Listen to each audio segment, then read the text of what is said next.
ಏನೋ ರಾಯರ ಬಗ್ಗೆ ಎರಡು ಮಾತುಗಳನ್ನ ಹೇಳ್ಬೇಕಂತ ಈ ಸಾಲುಗಳನ್ನ ಹೇಳ್ತಾ ಇಲ್ಲ, ಬದಲಾಗಿ ನನ್ನ ಜೀವನದಲ್ಲಿ ರಾಯರು ಕೊಟ್ಟಂತಹ ಧೈರ್ಯ.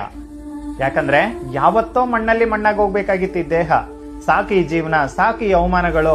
ಕಷ್ಟ ಎಷ್ಟೇ ಇದ್ರೂ ಕೂಡ ಹೆದರ್ಸ್ತಾ ಇದೀವಿ, ಯಾರು ಏನೇ ಮಾತಾಡಿದ್ರು ಕೂಡ ಹೆದರ್ಸ್ಕೊಂತಾ ಇದೀವಿ. ಆದ್ರೆ ಜೊತೆಗಿದ್ದವರೆಲ್ಲ ಮಾತಾಡಕ್ ಶುರು ಮಾಡಿದಾಗ, ಮನೆಯವರು ಕೂಡ ಮಾತಾಡಕ್ ಶುರು ಮಾಡಿದಾಗ, ಸಾಕಪ್ಪ ನನಗ್ ಬದುಕು ಸಾಕು ಅಂತ ಅಂದುಕೊಂಡಾಗ ಯಾಕೆ ಹೆದರ್ಕೋತೀಯ, ನಾನಿಲ್ವಾ?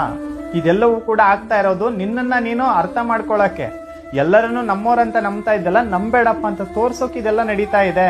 ನಿನ್ ಜೊತೆಗೆ ನಾನಿಲ್ವಾ ಅಂತ ಇರುವಂತಹ ಕಷ್ಟಗಳನ್ನ, ನೋವುಗಳನ್ನ ತಾವು ತಮ್ಮೇಲೆ ಹಾಕೊಂಡು ಒಂದು ಸುಖ ಶಾಂತಿಯ ಜೀವನವನ್ನ ಕಟ್ಟಿಕೊಟ್ಟಂತಹ ಪುಣ್ಯಾತ್ಮರು ರಾಯರು.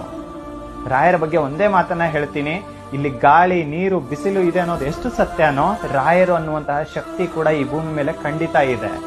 ನಂಬಿಕೆಯಿಂದ ಪಾದ ಹಿಡಿದವರಿಗೆ ನಂದಾದೀಪವಾಗಿ ಖಂಡಿತ ರಾಯರ ಜೊತೆಗೆ ನಿಂತು ಅವ್ರ ಮನೆಯನ್ನ ಬೆಳಗ್ತಾರೆ. ಏನೋ ರಾಯರ ಬಗ್ಗೆ ಎರಡು ಮಾತು